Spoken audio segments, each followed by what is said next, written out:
한번 따라 하실까요? 창조주 하나님. 넘버 3, 세 번째, 창조주 하나님. 이런 제목으로 말씀의 은혜를 나누기 원합니다. 신앙의 기초는 창조주 하나님입니다. 창조주 하나님으로부터 신앙의 기초가 되거든요. 오늘도 우리 새벽에 예배의 문을 어떻게 열었습니까? 전능하사 천지를 만드신 하나님 아버지를 내가 믿사오니. 사도들의 오래전에 사도들이 신경을 정해서 믿음의 고백을 했습니다. 믿음의 고백을 할 때 그 첫선은 어떻게 할 것인가? 전능하신 하나님, 우주와 만물과 그 가운데 있는 것을 지으신 하나님 믿으십니까? 그러니까 신앙의 고백, 전 세계 수천 년 동안, 앞으로도 마찬가지지만 크리스찬들의 입술에 고백되는 것은 창조주 하나님입니다.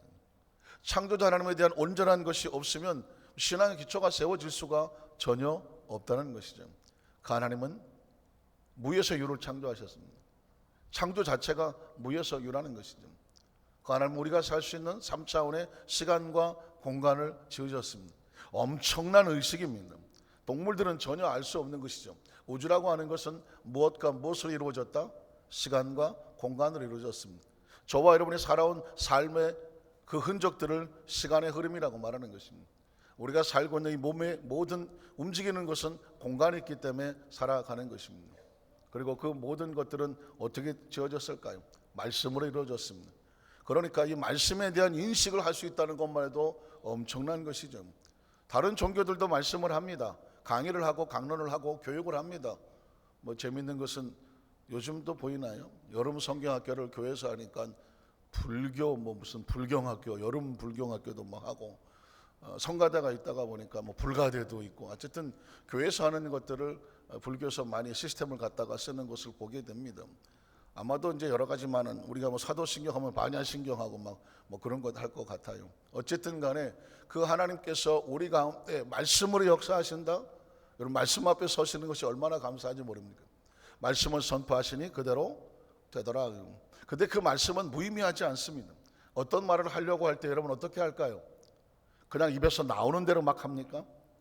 입에서 그냥 생각나는 대로 막 던지면 엄청난 실수가 나오고, 나중에 앞에서 한 말과 뒤에서 한 말이 달라서 정신 못 차리는 상황이 벌어지게 되죠. 요즘 말 한번 잘못해서 고통당한 사람들이 얼마나 많습니까? 말 한마디 할 때 그냥 말하지 않습니다. 의식과 사고를 하고 그것을 머릿속에 두고 그것이 삶이 되어서 나오게 하는 것이죠. 강단에 설교하는 설교자가 말씀을 선포할 때 어떻게 하겠습니까? 예전에, 아주 예전에는 옛날 조영기 목사님 설교를 A4 8장짜리를 갖다 탈탈 외웠습니다. 일주일 내내 머릿속에 그냥 채웠습니다. 목적은 뭐냐? 설교 준비하기 싫어서가 아닙니다. 조 목사님이 설교를 하실 때 그 말씀이 의식과 사고가 어디서 나오는지 그 틀을 알고 싶었던 것이죠. 30대 초반이니까 어떻게 하겠습니까? 조 목사님이 가지고 있는 설교의 그 말씀과 틀을 알 수 있는 방법은 끊임없이 묵상하고 끊임없이 내 혀에 달고, 그리고 일주일 내내 그것을 외우는 것입니다. 눈만 감으면 뭐 하겠습니까? 처음부터 마지막까지 그 설교 내용을 탈탈탈 외우는 것입니다. 용어가 나오고 의식이 나오고 사고가 나오고 틀이 나오죠. 그리고 이제 말씀을 선포하는 것입니다. 어떻게 보면 말씀을 외워서 전하는 것 같지만 그 틀이 머릿속에 있습니다. 그렇게 하기를 수년을 했습니다. 그러면 그것이 자동적으로 틀이 되고 사고가 되고 말씀이 되는 거죠. 흉내를 낼 필요가 없습니다. 그 왜 언제 흉내내고 있습니까? 제가 언제 조영기 목사님 설교 흉내내는 거 한 번이나 보셨습니까? 다른 사람들은 흉내도 잘 내는데 흉내가 안 됩니다. 그냥 의식과 사고를 머릿속에 두었기 때문에 언어 흉내를 하지 않았습니다. 굉장히 중요한 것이죠. 말씀을 묵상합니다. 사고합니다. 오늘 강단에 설교하기 위해서 어떻게 했을 것 같습니까? 말씀 자체가 묵상이 되고 사고가 되고 내 의식 속에 들어와 있는 것입니다. 그것이 의식 속에 녹아 있고 내 마음속에 들어와 있고, 여러분의 마음속에 창조 하나님에 대한 말씀을, 성경 있는 이야기를 여러분의 마음속에 전하기 위해서 벌써 여기 속에 가득 차서 그것이 정리가 되고 그것이 사고가 되고 의식이 됐기 때문에 여러분에게 말씀이 전달이 되는 것입니다. 여기서 본 거, 어제 본 영화 얘기 오늘 하는 얘기가 아니란 말입니다. 말씀 속에 있는 하나님의 그 말씀이 하나님께서 의식하고 사고하고 구상하고 설계하고 하나님 머릿속에 정리가 다 완성이 됐기 때문에 말씀하시니 그대로 되도록 하지 않겠습니까? 그 말씀의 권세와 능력을 정확하게 아는 사람이 말씀 앞에 서는 것이거든요. 오늘도 우리는 그 말씀 앞에 섰습니다. 하나님께서 그 말씀하셨을 때 보시기에 좋았더라고 하시죠. 한번 따라 하실까요? 보시기에 좋았더라. 이 세상 만물은 보시기에 하나님 만족스럽게만 저와 여러분이 그 대상이에요. 하나님 우리를 보시고 얼마나 좋아하시겠습니까? 그 좋아하시는 그 모습이 신앙의 모습이죠. 죄로 인해 잃어버렸던 사람들은 하나님 보시기에 좋은 것을 상실했습니다. 그걸 하나님의 상실이라고 말합니다. 한번 따라 하실까요? 하나님의 상실인. 마치 에덴을 잃어버렸던 아담과 같이 하나님을 상실한 백성들은 자기 멋대로 자기 하고 싶은 대로 살아갑니다. 자기 말만 옳고 남의 말은 옳지 않다고 말합니다. 그게 인간입니다. 그러나 우리는 하나님의 회복, 예수 그리스도를 통해서 하나님이 회복되는 것입니다. 한번 따라 하실까요? 하나님의 회복입니다. 세상 사람과 그렇지 않은 다른 것은 뭐냐면 하나님은 상실한 백성과 하나님을 회복한 백성이 다른 것이죠. 겉모습은 멀쩡하고 똑같을지 모르지만 언어가 다르고 생각이 다르고 의도가 다르고 계획이 다르죠. 왜? 상실한 백성과 회복한 백성은 의도가 다르고 가는 방향이 다르고 목적이 다르고 가치가 다르단 말입니다. 이제 그 하나님께서 창조주로서 우리 곁에 오셔서 모든 일을 마치셨습니다. 그리고 이제 새로운 창조에 반드시 붙어야 되는 언어 하나가 있는데 그것은 뭐냐면 안식이라는 것입니다. 한번 따라 하실까요? 일하시는 하나님, 안식하시는 하나님. 성경 속에서 하나님은 쉬지 않는다고 말합니다. 난 일한다라고 말합니다. 여러분 아시는 것처럼 에레미야 33장 2절을 보면 이렇게 소개합니다. 뭐 하시는 하나님? 일을 행하시는 하나님. 에레미야가 선지자가 시리아 뜰에서 거의 군대 감옥 같은 곳에서 이스라엘 백성이 포로를 당하고 절망하고 좌절한 것을 보고 어찌할 줄을 몰라서 낙심하고 좌절합니다. 그때 하나님께서 에레미야 선지자가 나타나서 하는 말이 그겁니다. 왜 우느냐? 왜 절망하느냐? 왜 낙심하느냐? 왜 환경을 보느냐? 왜 사람을 보느냐? 왜 네 위치를 보느냐? 네 처지를 바라보느냐? 누구를 바라보라는 것입니까? 그 상황 속에서 보이지 않으나 일하시는 하나님. 한 번 더 고백하실까? 일하시는 하나님. 하나님은 일하시는 것입니다. 지금 저와 여러분에서 정확하게 일하시는 하나님, 그것을 만드시는 하나님, 그것을 완성하여 성취하시는 하나님, 그 이름을 야훼, 무슨 뜻입니까? 건져내시는 하나님, 구속하시는 하나님. 한번 따라 하실까요? 건져내시는 하나님. 그 죄에서, 절망에서, 좌절에서, 죽음에서 건져내시는 하나님. 그래서 여호와 야훼라는 말을 쓰는 것입니다. 그냥 쓰는 말이 아니란 말이죠. 내 이름이 뭐다? 야훼다. 그 이름을 야훼라고 하는 이가 이와 같이 이르시도다. 무슨 얘기 하고 싶어 합니까? 너는 내게 부르짖어라. 환경이 아닌, 절망이 아닌, 좌절이 아닌, 처지가 아닌, 그 위치가 아닌, 상황이 아닌 하나님을 바라보고 부르짖어라. 그리하면 어떻게? 내가 내게 응답하겠고. 일하는 것입니다. 응답도 일하는 것입니다. 리스폰스, 반응하는 거지 않습니까? 그것에 대한 반응을 합니다. 움직입니다. 그게 응답입니다. 응답하겠고. 내가 알지 못하는 하나님의 세계를 우리가 알 수가 없는 거죠. 알지 못하는 크고 비밀한 일 내가 보여줄 것이다. 일하시기 때문입니다. 지금도 우리를 위해서 크고 비밀한 일에서 일하시는 하나님 믿으십니까? 한번 따라 하실까요? 지금도 우리를 위해서, 나를 위해서 크고 비밀한 일을 예비하시고 일하시는 하나님입니다. 그래서 항상 우리 하나님에 대한 기대가 있습니다. 왜? 우리가 알지 못하니까. 기대하는 것입니다. 그래서 하나님께 나아간 자는 그가 살아계신다. 자기를 찾는 자에게 상 주신 것, 제가 늘 설교하지만 여기서 말하는 상은 리워드라고 하는 것입니다. 무엇을 했기 때문에 마치 보상처럼 다가오는 상급이 있습니다. 하나님을 찾으면 그것에 대한 상급이 있습니다. 하나님을 기대하면 그것에 대한 상급이 있습니다. 일하신 하나님입니다. 그런데 그 창조의 사역도 하나님의 일하신 것이거든요. 그런데 그 사역을 마친 다음에 하나님께서 아주 중요한 메시지 하나가 뭐냐면 안식이란다는 겁니다. 한번 따라 하실까요? 창조 후에 안식하시는 하나님, 천지 창조를 하셨어요. 그건 우리가 만물을 잇기 위해서 필요한 모든 예비 작업과 같은 것입니다. 예비 작업을 하신 다음에 하나님이 안식이란 단어를 씁니다. 창세기 2장 1절에 보니까 이렇게 말합니다. 천지와 만물이 이제 다 이루어졌습니다. 천지와 만물이 다 이루어졌다는 얘기 뭐냐면 하나님께서 만드신 인간이 살만한 상황이 되어졌다는 것입니다. 상황이 되어졌습니다. 전 맨날 이런 생각이 납니다. 마치 베이비 샤워 기억하시죠? 베이비 샤워. 어떤 어린아이가 태어나기 위해서, 아기가 아기가 위해서 그 전에 엄마 아빠가 준비한단 말입니다. 엄마 아빠가 준비하는데 그때 이제 친구들이, 아주 좋은 친구들, 친척도 좋고요, 다 같이 모여서 아기가 태어나면 필요한 것이 뭘까? 베네 쪼고리, 애기 샴푸, 애기 목욕, 여러 가지 많이 있지 않습니까? 혼자 감당하기 힘드니까 친구가, 친척들이 모여서 리스트를 적는 겁니다. 한 30가지, 50가지 적으면, 야, 그건 내가 할게 해서 친구와 친척들이 한꺼번에 다 모아서 아기가 태어나면 하나도 부족함이 없도록 다 준비해서 미리 쌓아놓는 것입니다. 그걸 베이비 샤워라고 그래요. 마치 막 소나기 내리는 것처럼 준비한 것들을 다 준비해 놓고 있으니까 이제 어린아이는 뭐 하기만 하면 됩니까? 나오기만 하면 되는 거죠. 그 어린아이가 나와서 내가 나가면 나는 무슨 샴푸 쓰고 옷은 어떡하고 빈손으로 나가는데 내 인생을 왜 뭐 나오는, 물론 그런지 모르겠어요. 나와서 아 하고 우는 걸 보니까 그래서 우는 것은 아니지 않습니까? 마찬가지 하나님께서 아담과 하와 하나님의 생명들이 탄생하기 위해서 하나님 미리 준비하고 있었습니다. 미리 준비하고 다 끝내놓은 것입니다. 믿으십니까? 천지의 만물을 다 이루었습니다. 자, 그 다음 절 보면 뭐라고 말할까요? 하나님이 그가 하신 일을 다 일곱째 날에 마치셨다. 중요한 것입니다. 하나님의 완성은 완벽합니다. 완전합니다. 믿으십니까? 성경은 그걸 선포하는 것이에요. 하나님께서 예비하시고 일하신 것은 완전하고 완벽하다. 너희가 불안해하고 초조하고 할 일이 없다. 기억하십니까? 중국의 고사성어 가운데 기우란 말이 있습니다. 기우. 어떠한 사람이 맨날 하늘을 쳐다보면서 이러고 다니는, 뭐 할까봐? 하늘이 무너질까봐. 하늘이 무너지면 어떡하나 하고 다닙니다.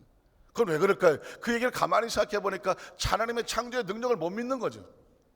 하늘이 무너질까봐 그래서 쓸데없는 걱정을 기우라고 말하는 것입니다. 하늘이 무너지고 뭐 이건 우리 인간의 영역이 아닙니다. 전 그거보다 걱정이 뭐냐면 지구가 핑핑 돌다가 쓸까봐 걱정이에요. 쓸까봐 걱정이야. 제가 어제 말씀은 자전은 1초에 460m, 공전은 1초에 330km를 나른다고 하는데 엄청난 속도로 돌고 날아가는데 그거 쓰면 어떡해? 그게 걱정이지 뭐 하늘 무너질 건 하나도 걱정 안 해요. 그건 우리 영역이 아니에요. 걱정한다고 어떻게 뭐 지구가 뭐 몇 바퀴 아이고 이런 건 걱정이에요. 그래도 깨지지 않은 다행이네. 그런 게 걱정입니까? 오늘 저와 여러분이 천지의 만물을 다 이루었다. 전사님이 계신 이유가 바로 이럴 때 위해서 계십니다. 다 이루었다는 얘기는 뭐냐면 너희가 걱정할 일이 없다는 것입니다. 우리가 필요한 것은 그가 완벽하게 다 맞춰놓은 상태야. 그래 어떻게 하면 돼? 너희는 누리면 된다는 것입니다. 그게 중요한 것입니다. 어린아이가 태어나서 걱정할 일 하나도 없습니다. 그냥 누리면 돼. 그리고 잘 자라주면 되는 것입니다. 우리 인간에게 하나님께서 원하시는 건 뭐냐면 이미 다 준비해 놓은 거예요. 그 안에 하나님과 함께 누리면 되는, 그걸 안식이라고 말하는 거죠. 자, 그가 하신 모든 일을 그치고 일곱째 날에 어떻게 하셨다? 안식하셨다라는 단어가 나왔습니다. 자, 3절에 가보면 하나님이 그 일곱째 날을 복되게 하셨습니다. 안식은 복된 날입니다. 거룩한 날입니다. 하나님이 창조하시며 만드시던 그 모든 일을 마치셨습니다. 이제는 모든 것이 완벽하게 준비됐으니까 하나님도 안식하시고 이제 하나님 백성들도 하나님의 완전하심을 믿고 너희도 함께 누리고 안식하라는 것입니다. 굉장히 중요한 것입니다. 한번 따라하실까요? 하나님께서 완전하게 마치셨으니 너희는 하나님의 안식 속에서 같이 누리고 안식하라는 것입니다. 안식은 그런 단어입니다. 자, 두 번째, 그래서 하나님은 십계명을 명하실 때도 안식을 말씀하셨습니다. 십계명에 담겨진 계명이 바로 십계명입니다. 출애굽기 20장 1절에 2절에 볼 때 십계명은 어떤 유명한 사람이 그냥 이렇게 사는 게 좋을 것 같은데 라고 어떤 성현이 해놓은 것이 아닙니다. 하나님이 선포하신 것입니다. 하나님이 모든 말씀으로 말씀하여 이르시되 나는 너를 애굽 땅 종되었던 집에서 인도하여 낸 내 하나님 야훼다. 이를 행하신 하나님, 그것을 지어 성취하신 하나님, 그 이름을 야훼라고 하시는 이 하나님, 똑같은 하나님입니다. 하나님 어떻게 하셨습니까? 10절에 보니까 십계명 중에서 일곱째 날은 네 하나님 야훼의 안식일인즉 너나 네 아들이나 네 딸이나 네 암종이나 네 여종이나 내 가축이나 내 문 안에 아무 머무는 객이라도 뭐 하지 마라. 아무 일도 하지 마라. 왜 아무 일도 하지 말까? 11절에 보면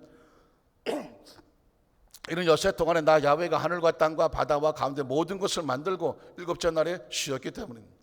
자, 이게 어렸을 때부터 제가 늘 궁금했던 게 뭐냐면 안식일 날은 아무것도 하지 마라. 어떻게 하라는 거예요? 아무것도 하지 마라. 그 문자들에서 뭘 어떻게 아무것도. 실제로 이스라엘 백성들은요 아무것도 안 하려고, 예를 들어서 금요일날 저녁에 전등불을 켜놨다. 근데 갑자기 토요일날이 됐어요. 아무것도 하지 말라고. 불 켜는 것도 안 하고 끄는 것도 안 해서 밤새도록 불 켜놓고 그냥 있어. 이유가 뭘까요? 아무것도 하지 말고. 어쩌다가 밥을 준비를 안 했어. 아무것도 하지 말고 쫄쫄이 굶고 앉아 있는 거지. 그러니까 이게 문자적으로 해서 하나님께서 우리를 안식일날 꼼짝 못하고 아무것도 하지 말라 이렇게 생각을 하는 거예요. 그런데 하나님께서 말씀하시는 아무것도 하지 말란 뭐냐면 하나님 다 맞춰 놓았으니 그 안에 안식일 날은 뭐냐, 열세 동안 열심히 일을 했으면 하나님 안에서 편하게 쉬라는 것입니다.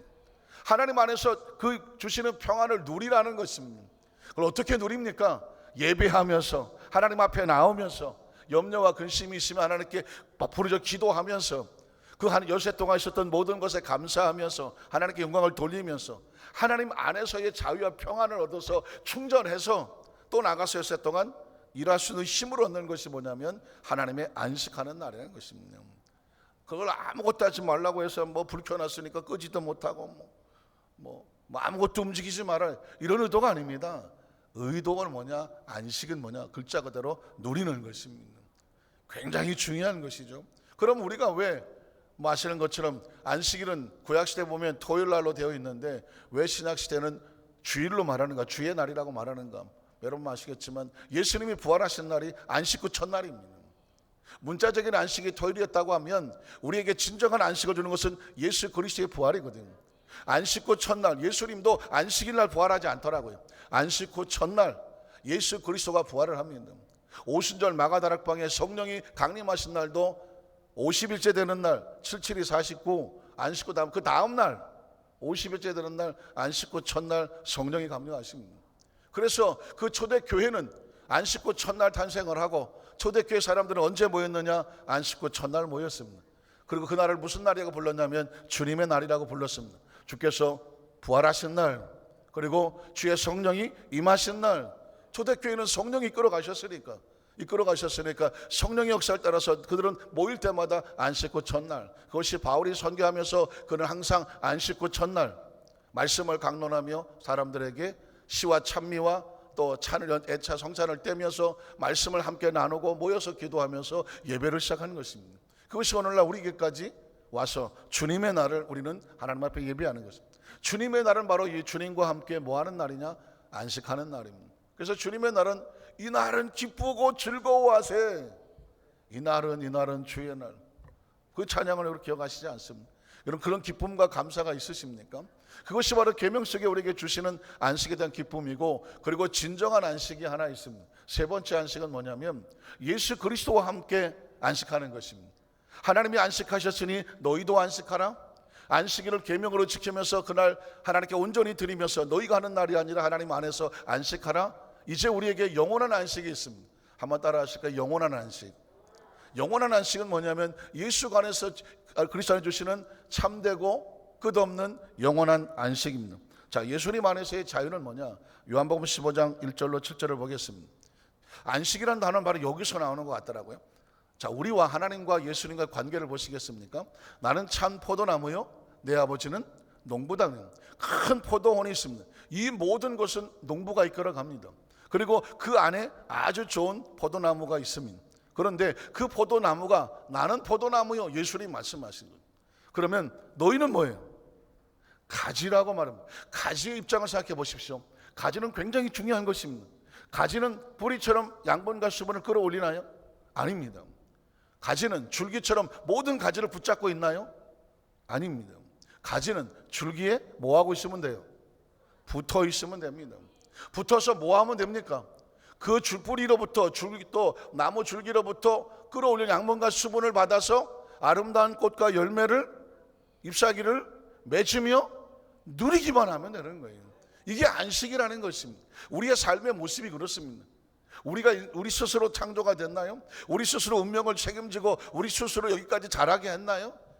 가만히 보면 우리의 삶의 모습은 마치 가지와 같은 거예요. 진짜 필요하고 중요한 것들은요, 하나님이 다 부어주신 것입니다. 우주를 주셨고, 해와 달을 주셨고, 별을 주셨고, 지구를 주셨습니다. 생명을 만들어 주셨습니다. 태어나게 하셨습니다. 여기까지 살아왔습니다. 생명이 가지예요. 우리가 뿌리도 아니고 줄기도 아닙니다. 그래서 예수님께서 엄청난 선언을 하는 것입니다. 안식이란 뭐냐? 나는 포도나무요, 너희는 가지야. 그래서 물은 내게 붙어 있어서, 가지가 붙어 있어 열매를 맺는 가지는, 맺지 아니하는 가지는 아버지께 그것을 제거해 버리시고, 물은 열매를 맺는 가지는 더 열매를 맺게 하려 것을 깨끗하게. 열매를 맺는다는 얘기가 뭔지 아십니까? 안식이에요. 혹시 이 이야기가 물론 이렇게 들리죠. 하나님의 사람들은 열심히 일해서 열매를 맺어라. 뭔가 사명으로 보이고 직분으로 보이고 달란트로 내놓을 곳이 있는 것처럼 보이지만 물론 그것도 중요한 거예요. 그러나 안식이라는 관점에서 보면 열매는 뭐냐? 진정한 자유를 그리스도 안에서 누릴 수 있는 삶, 이게 열매인 것입니다. 여러분의 열매는 어떻습니까? 삶이 어떻습니까? 자유하십니까? 평안하십니까? 표정이 왜 그러세요? 여러분의 얼굴이 열매. 한번 따라하세요. 내 얼굴이 예수님 안에서 열매의 열매. 그래서 내가 지금 예수님에서 나는 자유합니다. 나는 정말 하나님께서 안식합니다. 누리고 있습니다. 기쁨이 있습니다. 얼굴을 보니까 알고, 그래서 나오는 찬양은 사과 같은 내 얼굴 이 나와야지. 예수 믿는 사람은 그래서 얼굴에 인상 쓸 자유가 없어. 그건 하나님의 자존심을 건드리는 거예요. 제가 그러잖아요. 저희 집 아이가 어렸을 때 보니까 한숨을 벅벅 쉬고 앉아갖고 그 자존심 상하더라고요. 아니 지 아버지가 눈을 똑바로 살고 있는데 왜 한숨을 쉬고 앉아있어? 알고 봤더니 뭐 아버지 지갑에 돈이 없다는 게, 지갑 몰래 훔쳐본 거죠. 그래서 내 지갑에 돈이 없는데 네가 왜 한숨을 쉬냐? 우리 집이 이렇게 가난한 줄 알았다고. 그게 초등학교 9살 10살 때 이야기거든.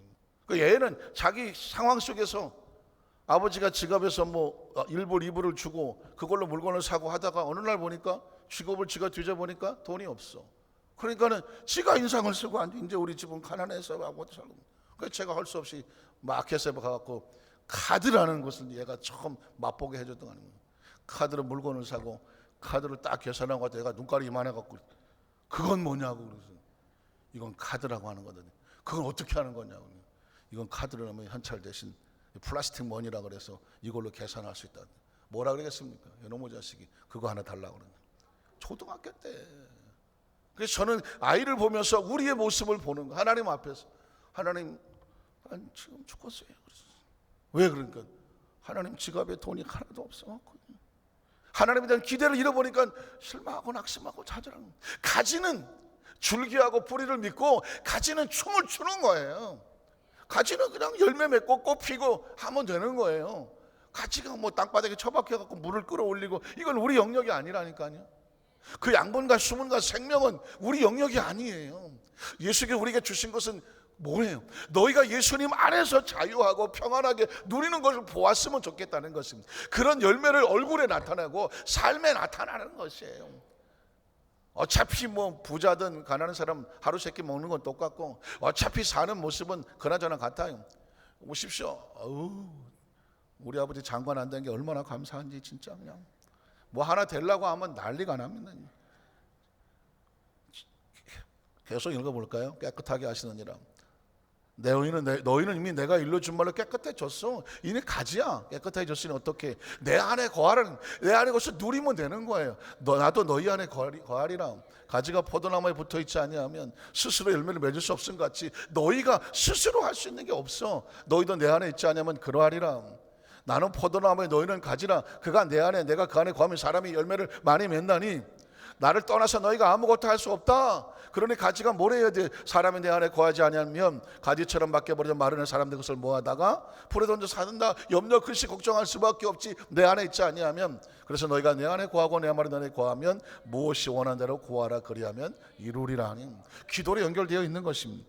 자, 천국의 안식을 말씀 히브리서 4장 1절로 3절에 보면 그러므로 우리는 두려워할지니 그의 안식. 한번 따라하세요. 그의 안식. 그의 안식이 뭐예요? 예수 그리스도 안에서 안식. 이 땅에서 삶의 가지처럼 살지만 이 땅의 옷을 벗었을 때 영원한 안식이 있습니다. 천국을 말하는 것입니다. 사실 천국은 다른 말로 바꾸면 영원한 안식입니다. 우리가 왜 천국에 가기를 사모하느냐? 영원한 안식입니다. 영원한 안식. 자, 그의 안식에 들어갈 약속이 남아있을지라도 너희 중에는 혹 이르지. 그러니까 그 안식을 믿지 못하고 두려워 떠는 자가 있다는 것입니다. 그래서 어떻게 그 다음 절 보면 그들과 같이 우리도 복음 전함을 받은 자이나 들은 바 그 말씀이 그들 유익하지 못 안식을 믿지 못하니 복음을 들어도 그들 유익이 되지 못하죠. 그 다음 절을 보면 그래서 듣는 자가 믿음과 결부시키지 아니함이라. 안식을 믿지 아니하니 불안하고 초조하다는 거죠. 그 다음 절을 보면 그래서 이미 믿었어. 우리는 예수님 안에서 온전한 자가 되었으며 그의 소유된 백성이야. 그래서 어떻게 저 안식에 들어가는 거예요. 저 안식에 들어가는 거예요. 우린 그래서 어떻게 사는, 이 세상을 소풍처럼 사는 거죠. 피크닉처럼 사는 것입니다. 이 땅에 와서 맡겨진 사명을 감당하다가 저녁에 때가 되면 집에 와서 밥 먹어라 엄마가 부르면은 네 하고 툴툴 털고 돌아가는 것처럼 이 세상의 삶을 살다가 하나님께서 올라와라 라고 하면 네 하고 털털 털고 들어가는 거예요. 근데 너무 이제 많으면 또 올라가기 힘들어갖고 어떻게 괴로울 수 있겠지만, 그러나 진정한 안식은 땅바닥에서 놀던 놀이터가 아니라 집에 들어가서 편안하게 쉬는 것 아니겠습니까? 이 세상에 하나님께 주시는 저 영원한 안식에 들어간다. 그가 말씀하신 바 같이 내가 노하여 맹세한 바와 같이 그들이 내 안식에 들어오지 못한다. 하나님의 나라는 예수 그리스도의 안식을 누리지 못하면 하나님의 안식에 들어오지 못하는 건, 세상을 창조할 때부터 그 이루어졌다. 이미 하나님께서는 창조 가운데 안식을 두셨다는 것입니다. 8절로 11절에 보면, 그래서 만일 여호수아가 그들에게 안식을 주었더라면 가나안 땅의 진정한 안식이 아니라는 것입니다. 만약에 가나안 땅의 진정한 안식이 있다면 예수 그리스도가 필요 없으며 예수 그리스도가 필요 없으면 하늘의 안식도 없는 거죠. 진정한 안식은 가나안 땅이 아니죠. 그 외에 다른 나라를 말씀하지 아니하셨으리라. 그러나 안식할 때가 하나님 백성에게 남아 있습니다. 어디 있을까요? 그 다음 절에 보면, 이미 그의 안식에 들어간 자는, 예수 그리스도 안에서 가지처럼 그 줄기에 붙어 있는 자는, 잘 들어보십시오, 하나님이 자기 일을 쉬심과 같이 그 사람도 자기 일을 뭐하느니라? 쉬느니라. 진정한 안식은 예수를 믿고 나면 이 세상 삶은 이제 피크닉과 같아요. 하나님과 함께 소풍랑과 같아요. 그래서 인생의 삶을 어떻게 살아가느냐? 안식하며 살아가냐, 기쁘게 살아가고 감사하며 살아가고. 재밌지 않습니까? 살만하지 않습니까? 힘들면 힘들 대로, 어려우면 어려운 대로, 재밌으면 재밌는 대로 하나님 안에서 살만하지 않습니까? 힘들다, 그냥 나는 힘들다, 아유, 사는 것도 다 귀찮고, 아유 귀찮고, 그냥 예수 믿기 전에는 사는 게 귀찮고요, 살아 뭐 하겠습니까? 그러나 예수를 믿고 나니 내게 생명을 주신 그 안에서 누리고 기쁘고 감사하는 거예요. 그러면서 하나님 기뻐하시는 일을 하고 그 안에 내가 또 기쁘고, 그 자체가 내가 안식이 되고, 그게 이 땅에서 천국을 누리는 것입니다. 굉장히 중요합니다. 하나님이 자기 일을 쉬신 거 마쳤으니까, 완성하신 것과 같이 그도 자기 일을 쉰다. 하나님 다 맡겨놓았으니 우리는 뭐 하면 된다? 누리면 되는 것입니다. 11절에 보면, 그래서 그러므로 우리가 저 안식에 들어가기를 뭐해라? 힘쓸으니 이런 누구든지 저 순종하지 아니하는 본에 빠지지 않게 하라는 것입니다. 말씀을 정리합니다. 사랑하는 성도 여러분, 우리가 예수 믿는 건 돌을 닦는 게 아닙니다. 물론 십자가를 지고 하나님 가는 사명과 직분이 있습니다. 그런데 이미 완성된 안식을 누리면 십자가도 재밌는 거예요. 십자가도 감사한 거예요. 여러분 뭐 공수부대, 특수부대, 해병대 나오신 분이 계시겠지만, 그 특수한 훈련에 들어갈수록 더 무거운 걸 짊어집니다. 무거운 걸 짊어진단 말입니다. 그 짊어지면서 내가 어쩌자고 이걸 그러나 더럽고 치사하고 이런 사람 봤습니까? 아닙니다. 더 강해지려고 20kg, 30kg 더 무거운 거 올려봐. 재밌는 거예요. 야, 내가 50kg 들었는데 10kg 더 올려봐. 그건 왜 그럴까요? 목적, 이걸 통해서 얻어지는 그 기쁨이 있기 때문에 그러는 것입니다. 억지로 하는 사람은 이 5kg도 힘들어서 도망가려고 하잖아요. 그러나 스스로 선택해서 이 안에 기쁨을 가지고 있는 사람, 목표가 있는 사람은 힘들고 어려워도 감사한 것입니다. 그걸 누리는 삶이라고 말하는 것입니다. 사랑하는 우리 안산교회 성도 여러분, 오늘 하나님께서 우리에게 주신 것은 하나님이 안식하셨죠. 다 만나 끝났다는 것입니다. 예수 그리스도 안에서 우리에게 안식으로 초대를 됐습니다. 예수님 안에서 우리는 이미 지금도 이 세상의 삶은 뭐하는 삶이냐면 하나님 주신 걸 누리는 삶이에요. 누릴 수 있는 삶, 누릴 수 있는 사람. 그리고 어차피 우리는 광야 같은 소풍 같은 삶을 마치고 나면 하나님의 나라는 영원히 뭐하는 삶? 안식이 기다리고 있습니다. 안식이 기다리고 있습니다. 그래서 그 안식을 예수 미리 누리는 삶을 천국 백성이라고 말하고, 이 세상을 떠날 때도 감사함으로 가볍게 그 찬성처럼 날아갈 수 있는 이유는 뭐냐? 저 안식이 우리를 기다리고 있기 때문입니다. 그 축복의 신앙으로 지금 있는 삶은 눈 깜짝 감았다 뜨면 순식간에 지나가는 삶이에요. 안식의 삶을 가슴에 끌어안고 세상을 행복하고 멋지게 바라볼 수 있는 영적 시야가 있기를 주님의 이름으로 축원합니다.